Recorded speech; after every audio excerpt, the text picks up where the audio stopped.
तर global Maharashtra agenda 2030 या विशेष चर्चा सत्रामध्ये यावेळेला राहुलजी नार्वेकर आपलं खूप खूप स्वागत आहे।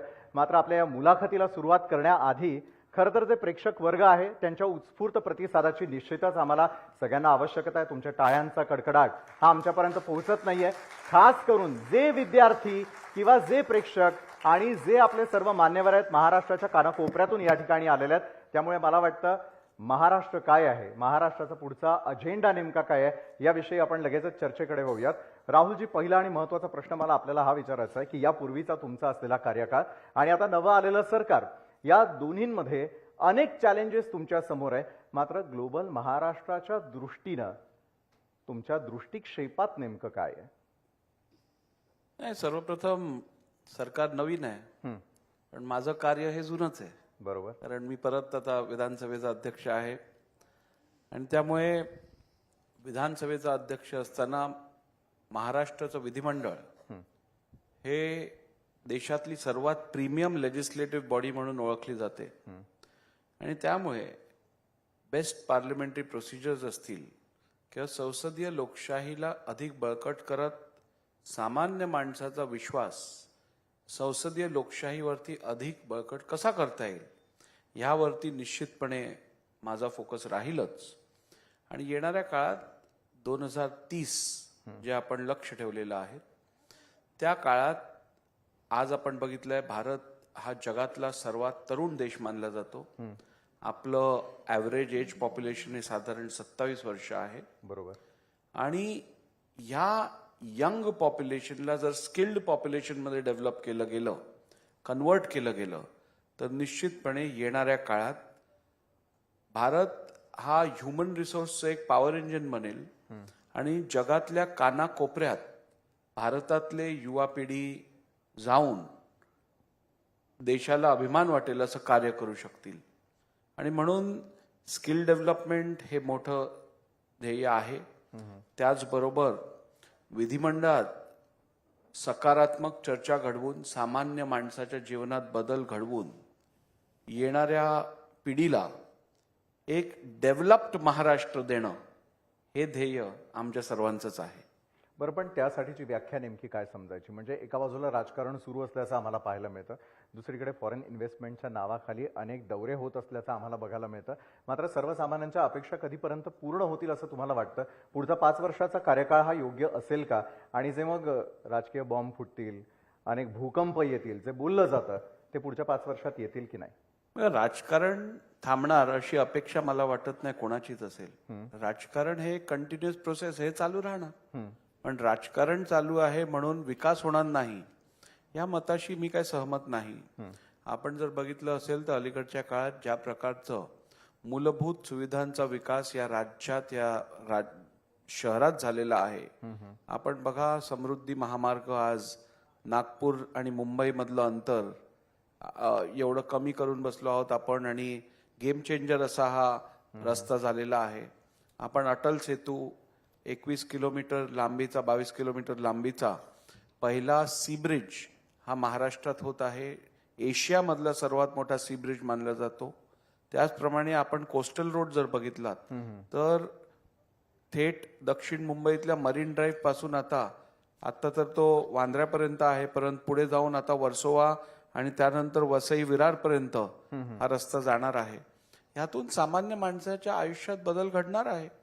त्याचप्रमाणे आपण जर बघितलं तर आपली प्रोडक्टिव्हिटी वाढवण्यासाठी जे आपण काम करत आहोत, आपलं शेतकऱ्यांना जो सपोर्ट शासनाकडनं मिळत आहे, सोशल सेक्टरमध्ये जो आपण आता बदल घडवत आहोत, लाडकी बहीण योजनेअंतर्गत अनेक महिलांना स्वावलंबी करून त्यांचं डिस्पोजेबल इन्कम वाढवण्याचं जे काम सरकारने केलं आहे, या सगळ्या मूलभूत सुधार सामान्य माणसांच्या जीवनात घडवण्यासाठी सरकार कटिबद्ध आहे।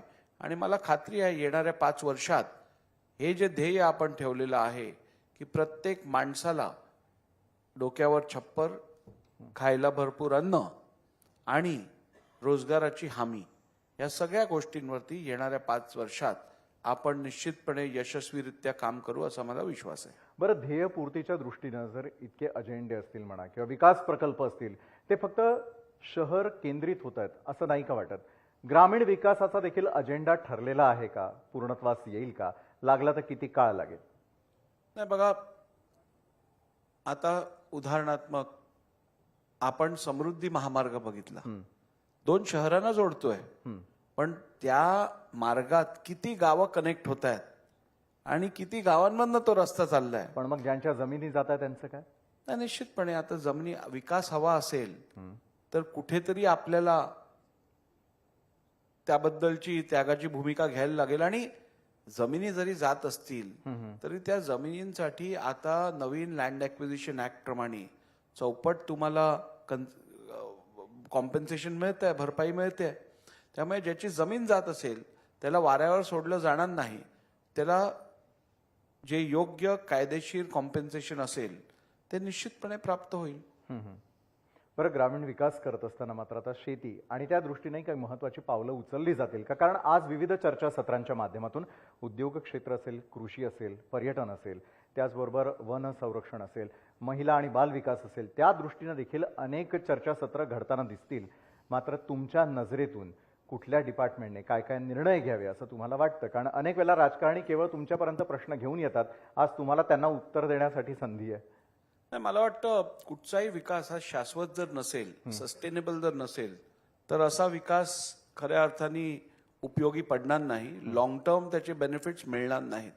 आणि म्हणूनच सस्टेनेबल डेव्हलपमेंट गोल्स जे आहेत ते साध्य करून विकास करणं हे अत्यंत आवश्यक आहे. त्याचप्रमाणे आपण जर बघितलं तर पर्यावरणासंदर्भात आज जी परिस्थिती संपूर्ण जगात आहे त्यावरती नियंत्रण आणून पर्यावरणाचं रक्षण करणं हे क्रमप्राप्त आहे. कारण सस्टेनेबल ग्रोथ नसेल, पर्यावरणाचं नुकसान करून जर का विकास होणार असेल तर भविष्यात तो विकास धोकेदायक ठरेल. आपण अलीकडच्या काळात बघत आहोत, अगदी सुनामीपासून ते अनेक भूकंप असतील किंवा वादळं असतील किंवा अवकाळी असेल किंवा दुष्काळी परिस्थिती असेल, याचं प्रमाण जगात, महाराष्ट्रात, भारतात वाढत आहे. आणि हे सगळं ग्लोबल वॉर्मिंग असेल किंवा क्लायमेट चेंज असेल याचे परिणाम आहेत. आणि म्हणून या सगळ्याचा विचार करून शाश्वत विकास हे मला वाटतं सर्वात मोठं ध्येय आपल्या सर्वांचं असायला पाहिजे. बरं, पण शाश्वत विकासाच्या दृष्टीनं पंतप्रधान नरेंद्र मोदींचे दौरे असतील किंवा मग राज्याचे मुख्यमंत्री स्वतः देवेंद्रजी फडणवीस असतील, हे कशा प्रकारची पावलं उचलताना दिसतात? कारण आढावा आमच्यापर्यंत येतो किंवा बातम्या आम्ही जास्तीत जास्त नागरिकांपर्यंत पोहोचवतो, मात्र त्या ठिकाणी खरोखर तशा प्रकारचे करार घडतात का? त्या ठिकाणच्या दौऱ्यांमधून नेमकं भारतामध्ये काय बदल हवेत या संदर्भातलं आकलन होतं का? तितका अभ्यास होतो का? राहुलजी. निश्चितपणे होतो. आणि मला सांगताना अत्यंत आनंद वाटतो की भारतात लोकशाही आहे आणि लोकशाहीत आपण सगळ्यांचा विचार करून सामूहिक निर्णय घेत असतो. आणि म्हणूनच आपण बघितलं तर भारतामध्ये आपले कार्बन फुटप्रिंट्स जे आहेत किंवा पोल्युशन स्टँडर्ड जे आहेत ते पश्चिमेकडच्या देशांपेक्षा कितीतरी कमी आहे. आपला एन्व्हायरमेंट कॉन्शियसनेस, आपल्याला एन्व्हायरमेंट किंवा पर्यावरणासंदर्भात ती चिंता ही निश्चितपणे ह्यातून दिसून येते. मग केंद्र सरकार असो किंवा राज्य सरकार असो, यांच्याकडनं या संदर्भात अगदी गंभीर आणि योग्य पावलं सातत्याने उचलताना दिसतात आपल्याला. आणि म्हणून मला वाटतं अशा परिस्थितीत जर का सगळ्यांनीच हे ध्येय समोर ठेवलं आणि पुढच्या पिढीला एक चांगली पृथ्वी प्रदान करण्याची भावना जर ठेवली तर मला खात्री आहे की हे ध्येय आपण सगळे मिळून साध्य करू शकतो. बरं, पण अनेक वेळेला हा कार्यकाळ जात असताना जी पर्सनली कधी कधी तुमच्यावरती टीका होते, त्या टीकेकडे मी थोडंसं येऊ इच्छितो. कारण सगळ्यांच्या मनात तो प्रश्न असेल की ज्या वेळेला गव्हर्नमेंट फॉर्मेशन झालं, जुनं सरकारही त्यावेळेला पडलेलं होतं, त्यावेळेला अनेक प्रकारच्या टीका टिप्पणी आपल्यावरती करण्यात आलेल्या होत्या. त्याला तुम्ही सामोरं कसं गेलात? आणि ज्या प्रकारचे प्रश्न तुमच्या समोर होते की खरा पक्ष कोणाचा, सत्ता नेमकी कुणाची, या संदर्भातले प्रश्न सोडवताना रेफरन्सेस तुमच्याकडे काय होते? खऱ्या अर्थाने मी टीका आणि टिप्पणी दोघांवरती लक्ष दिलं नाही, म्हणूनच योग्य निर्णय देऊ शकलो.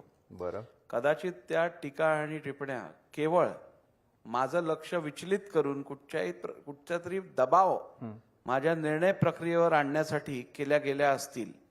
आणि त्यामुळे माझा हा मित्रांना साथींना हाच सल्ला असेल की आपण जेव्हा एखादी भूमिका बजावत असतात ज्याच्यावरती इतरांचंही लक्ष असतं, त्यावेळेला निष्पक्ष जेव्हा आपल्याला भूमिका घ्यायची असतील त्यावेळेला आपल्यावर होणाऱ्या टीका टिप्पणींवरती मुळीच लक्ष देऊ नकात. आणि मी तेच केलं. आणि मी जो निर्णय दिला तो निर्णय किती शाश्वत आहे, किती योग्य आहे, या संदर्भात आता कोर्टात याचिका आहे. कोर्ट निर्णय घेईलच. कारण कुठच्याही लीगल प्रोसेसमधनं जेव्हा एखादा निर्णय दिला जातो त्यावरती ज्युडिशियल रिव्ह्यू ची प्रोव्हिजन आपल्या संविधानात आहे. आणि म्हणून ज्युडिशियल रिव्ह्यू अंतर्गत आता सुप्रीम कोर्ट अध्यक्षांच्या निर्णया संदर्भात जी याचिका फाईल झाली आहे त्यावरती निर्णय घेईल. पण मला विचारलं तर मला संपूर्ण खात्री आहे की तो निर्णय शाश्वत आहे, सस्टेनेबल आहे, टेनेबल इन लॉ आहे. आणि म्हणूनच त्या निर्णयात कुठचाही बदल होईल असं मला वाटत नाही.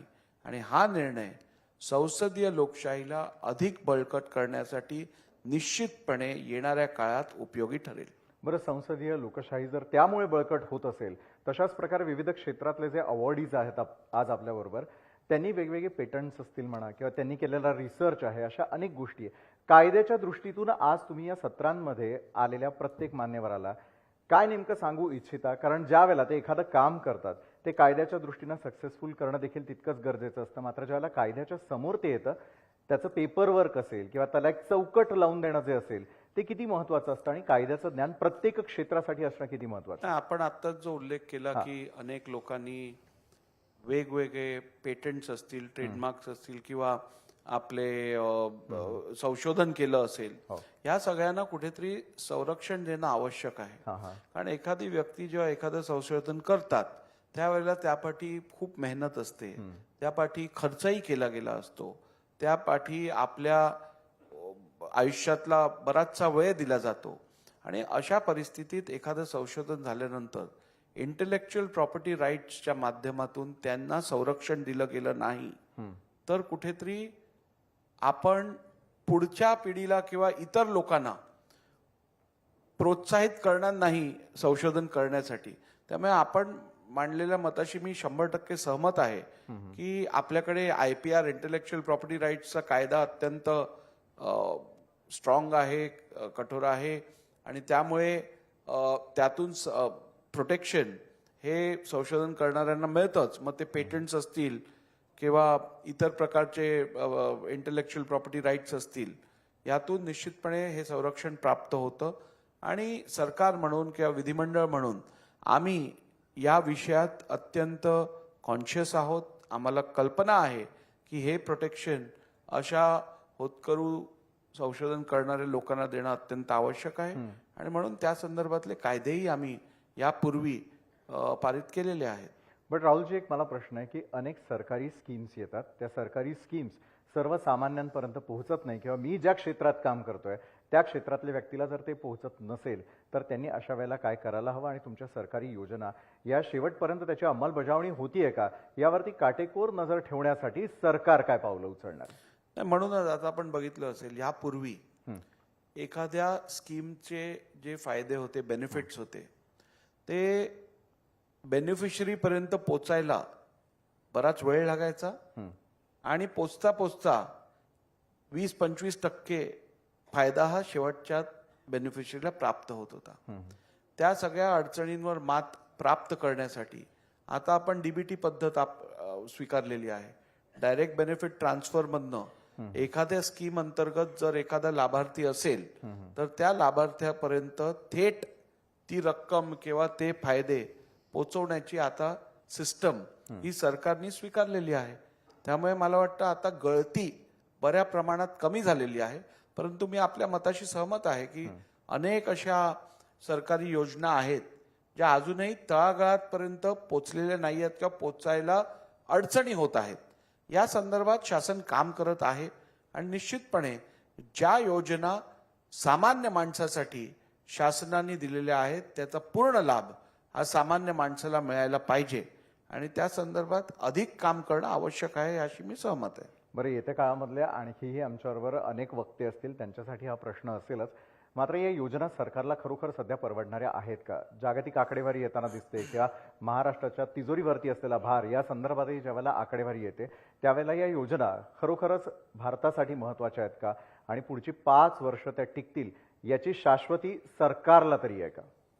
बघा, मी महाराष्ट्रापुरती जर बोललो तर आपल्याला निश्चितपणे सांगू शकतो की महाराष्ट्रात आज ज्या या सरकारने योजना लागू केलेल्या आहेत पूर्ण विचार करून लागू केलेल्या आहेत आणि या योजना निश्चितपणे 5 वर्ष किंवा अधिक काळ निश्चितपणे हे सरकार असेल तर लागू राहतील याबद्दल माझ्या मनात कुठची शंका नाही. आणि तसं असताना या योजना इम्प्लिमेंट करत असताना ह्यात जे लूपहोल्स होते किंवा ह्यात ज्या अडचणी होत्या किंवा ह्यात ज्या गळत्या होत्या त्या मात्र बंद करण्यासाठी सरकार पावलं उचलणार आणि उचलायला पाहिजेच. कारण शेवटी ज्या लाभार्थींसाठी या योजना बनवल्या गेल्या आहेत त्याचा लाभ जर का अपात्र व्यक्तीस मिळत असेल तर कुठेतरी लाभार्थ्याबरोबर अन्याय होणार आहे आणि म्हणूनच अशा गळत्या बंद करणं हे क्रमप्राप्त आहे. सरकार निश्चित ते करेल, परंतु योजनाच बंद होईल असं मला वाटत नाही.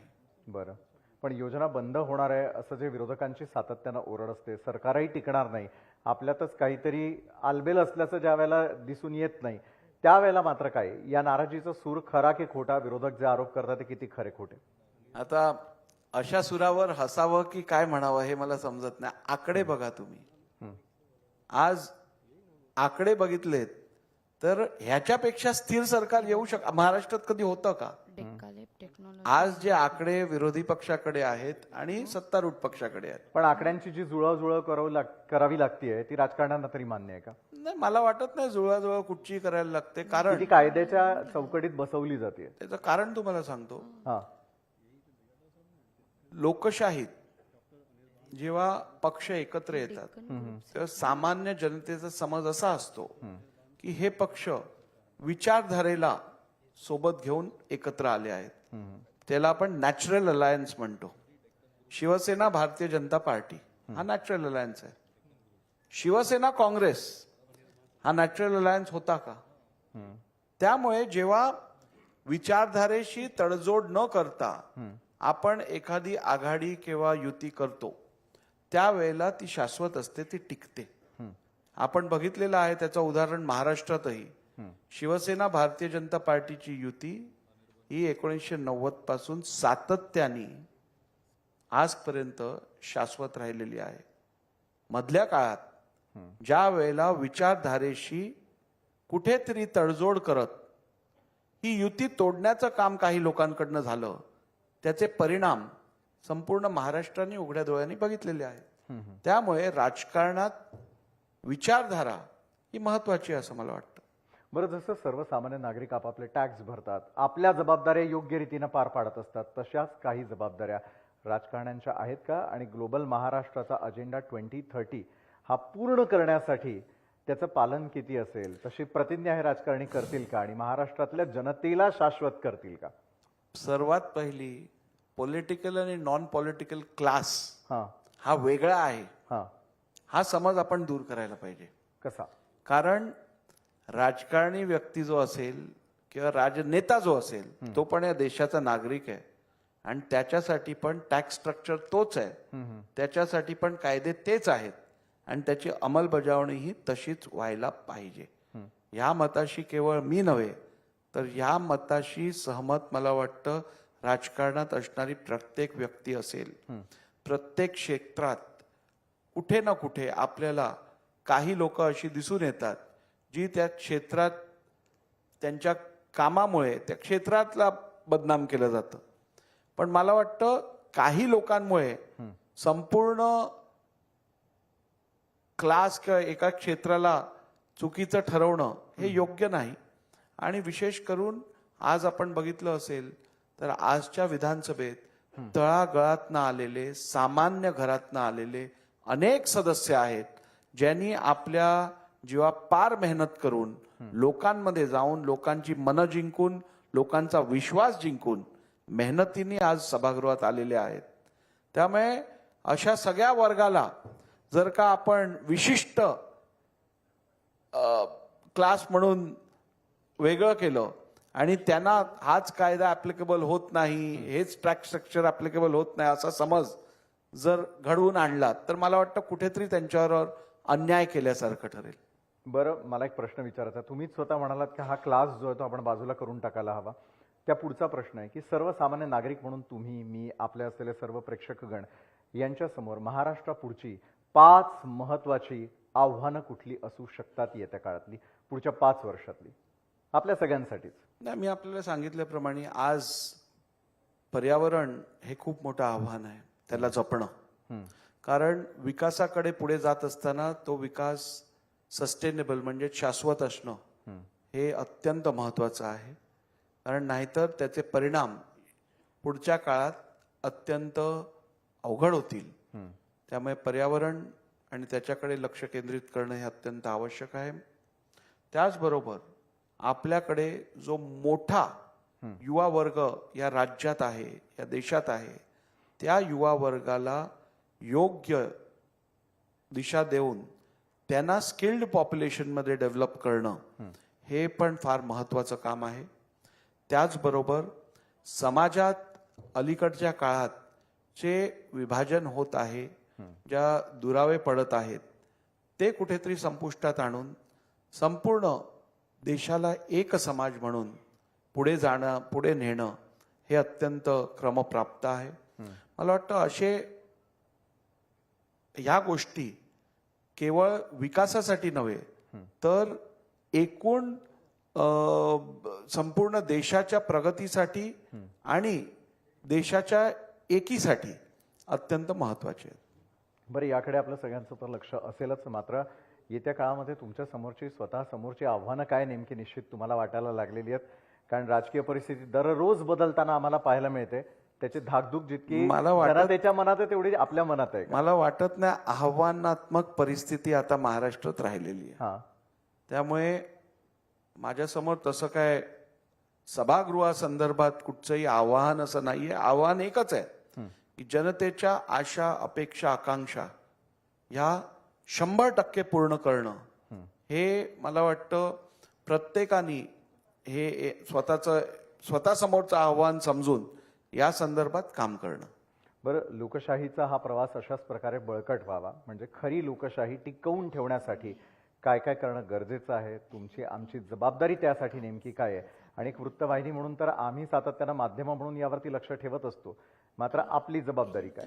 महात्मा गांधींनी एक अत्यंत चांगली ओळ आपल्याला त्यांनी दिलेली आहे. ते म्हणाले की be the change you want to see. म्हणजे तुम्हाला जो बदल बघायचा असेल त्या बदलाचे आपण भाग बना. त्यामुळे मला वाटतं ज्यांना एक विकसित महाराष्ट्र बघायचं आहे, ज्यांना एक कायदे पालन करणारा महाराष्ट्र बघायचा आहे, ज्यांना एक महाराष्ट्र जो आपल्या स्वप्नातला आहे तो बघायचा आहे, त्या सगळ्यांनी या प्रक्रियेत सामील होणं पण आवश्यक आहे आणि जबाबदारी स्वतःवर घेणं हे पण आवश्यक आहे. आणि मला खात्री आहे महाराष्ट्राची जनता ही सुज्ञ जनता आहे आणि महाराष्ट्राचं पॉलिटिकल कल्चर हेही अत्यंत वेगळं आहे. इकडे विरोधासाठी विरोध सहसा केला जात नाही. इकडे राजकारणापलीकडे अत्यंत सौम्य आणि अत्यंत चांगले संबंध राजकीय नेत्यांचे पण असतात आणि त्यामुळे अशा वातावरणात राज्याचा विकास हा अटळ आहे. बरं, राजकारण्यांनी अनेक अजेंडे या पूर्वीच्या काळामध्ये निवडणूक प्रचाराच्या दरम्यान ठेवलेले होते. फार मी त्याच्यात डिटेल नाही जात. मात्र ज्या प्रकारे आपण पाहिलेलं होतं की आरक्षणाचा मुद्दा समोर आणला गेलेला होता, विविध प्रकारच्या आरक्षणांबद्दलचा मुद्दा समोर आणला गेलेला होता. हे अजेंडे आता पुरेसे आहेत की आता जनता तेवढी सुज्ञ झालेली असं आपल्याला वाटायला लागलं? कारण नवमतदार हा फार चूजी आहे आणि ते या काळातही आपल्याला पाहायला मिळालं. बघा, आरक्षणासंदर्भातली भूमिका संविधानात मांडली गेलेली आहे.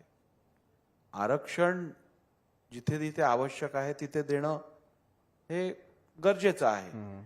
शेवटी हे करत असताना कायदेशीर प्रक्रिया जी आहे ह्याचं पालन करणं तेवढंच आवश्यक आहे. कारण ज्या वेळेला आपण आरक्षण देतो त्यावेळेला कुठेतरी आपण एक अधिक कन्व्हिनियंट किंवा अधिक मुलाची बाजू एका वर्गाला देत असतो. त्यामुळे त्यामुळे इतरांवर त्यामुळे अन्याय होणार नाही याची काळजी पण घेणं आवश्यक असतं. आणि म्हणून कायदेशीर प्रक्रियाही सेट केली गेली आहे. आणि अशा परिस्थितीत जर का तो प्रोसेस फॉलो केला गेला नाही, ती संपूर्ण प्रक्रिया फॉलो केली गेली नाही, तर ते आरक्षण शाश्वत राहणार नाही. आपण यापूर्वीही बघितलंय 2014 मध्ये जे आरक्षण दिलं गेलं ते काही महिन्यातच कोर्टाने सेटिसाइड केलं. बरोबर. फायदा काय झाला समाजाला? काहीच झाला नाही. आज ज्या प्रकारचं आरक्षण देण्याचा प्रयत्न केला जात आहे ते आरक्षण शाश्वत राहील, टिकून राहील आणि तळागाळातल्या लोकांना त्याचा फायदा मिळत राहील या संदर्भातली कारवाई केली जात आहे, जी माझ्या मते अत्यंत आवश्यक आहे. राज्यातील कायदा सुव्यवस्थेबाबत आपल्याला काय म्हणायचं यावेळेला? राजकारणी सहसा याबद्दल थेट बोलताना दिसून येत नाही, मात्र आरोप प्रत्यारोप तर अजूनही सुरू आहेत. नाही, राज्याची कायदा सुव्यवस्थेची बाजू काय वाईट आहे असं मला वाटत नाही. बरं. निश्चितपणे महाराष्ट्राचा क्राईम रेट हा देशात अत्यंत कमी, म्हणजे आपला क्राईम रेट कम्पेअर्ड टू उर्वरित देशातला जो भाग आहे त्याच्या तुलनेत आपण कितीतरी चांगले आहोत. परंतु निश्चितपणे सुधारा अधिक होऊ शकतो आणि त्या संदर्भात शासन कारवाई करत आहे. सुधारणेला वाव आहे तर असं मानाल? प्रत्येक क्षेत्रात सुधार. ज्या दिवशी आपल्याला वाटतं की आपण सगळं अचीव्ह केलंय आणि अजून काय सुधार करण्याची गरज नाहीये, त्यावेळेला मला वाटतं आपण कुठेतरी स्वतःबरोबर आणि लोकांबरोबर अन्याय करायला चालू करतो. त्यामुळे सुधार होऊ शकतो, निश्चितपणे होऊ शकतो. जर 1% क्राईम रेट असेल तर तो 0 पर्यंत आणणं हे आपलं ध्येय असायला पाहिजे. बरोबर आहे. त्यामुळे मला वाटत नाही सुधार असायला स्कोप आहे म्हणजे काय चुकीचं आहे त्याच्यात. बरं, लोकशाही मराठी हे सगळ्यात यंगेस्ट न्यूज चॅनल आहे, कारण त्या ठिकाणी सर्व काम करणारे कर्मचारी देखील तितकेच यंगेस्ट आहेत आणि यंगेस्ट आपले प्रेक्षकही आहेत. त्या प्रेक्षकांना काय सांगू इच्छिता? राजकारणासारख्या क्षेत्राकडे त्यांनी वळणं किती गरजेचं आहे? कारण अनेकांना भीती वाटते त्या क्षेत्राची. तसंच पत्रकारितेतही येऊन ते काम करू शकतात. याबाबत तुम्हाला किती विश्वास आहे? आजच्या युवा पिढीला तुमचा मेसेज काय आहे? युवा पिढीला माझा मेसेज एवढाच आहे की यंग चॅनल बघत राहा म्हणजे आपण यंग राहाल आणि यंग अध्यक्षांना बघत राहा म्हणजे निश्चित यंग लोकांनाही पुढे स्कोप मिळेल याची खात्री वाटेल. आणि मला वाटतं महाराष्ट्रातलं राजकारण खूप बदलतं आहे आणि आता आपण जर बघितलं तर 2 दशकांपूर्वी जेवढी युवा पिढी राजकारणात होती त्याच्यापेक्षा कितीतरी अधिक संख्येत युवा पिढी आज राजकारणात दिसते आणि हा अत्यंत सकारात्मक असा बदल मला वाटतो. आणि आपल्याला सांगितलं तसं आपल्याला जर बदल घडवायचा असेल त्या बदलाचा भाग होणं आवश्यक आहे. त्यामुळे तुम्हाला केवळ राजकारणी चुकीचे आहेत, वाईट आहेत, योग्य काम करत नाही असं बोलून चालणार नाही. जर आपल्याला काही अयोग्य वाटत असेल तर आपल्याला स्वतः त्या प्रक्रियेचा भाग होणं अपेक्षित आहे. निश्चितच राहुलजी, इतकं वेळात वेळ काढून तुम्ही आलात आमच्या या सर्व चॅनलच्या प्रेक्षकांसोबत आणि आमचे जे या ठिकाणी आलेले प्रेक्षक आहेत, अवॉर्डीज आहे, त्यांच्या पाठीवरती तुम्ही शाबासकीची थाप देण्यासाठी आलात आणि या स्वागत सोहळ्याला उपस्थिती लावलीत त्यासाठी खूप खूप धन्यवाद. ओव्हर टू यू अजिंक्य. राहुलजी, खूप खूप धन्यवाद. तुम्ही वेळात वेळ काढून आलात आणि इतकी छान मुलाखत दिलीत लोकशाही मराठीला, त्याबद्दल